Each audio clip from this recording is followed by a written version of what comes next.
Finally অনেক দিন পর আমরা দেখাটা করেই ফেললাম। আর হঠাৎ করে যে প্ল্যানগুলো করা হয় সেগুলো সব থেকে বেস্ট মেমোরি হয়, তার মধ্যে এটাও একটা। সেদিন গিয়েছিলাম ময়দান, আর ময়দানে আমরা গেলে এই কাকুর হাতের পেয়ারা মাখা খাবোই খাবো। সেটা কি তোমাদের সাথে না শেয়ার করে থাকতে পারি বলো? চলো তোমাদেরও দেখাই। Ramdhanu, Jhalmuri, half ticket, up police, বিটনুনার চুরমুরের গল্প বল।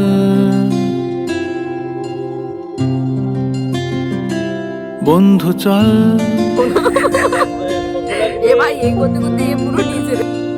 বন্ধু চল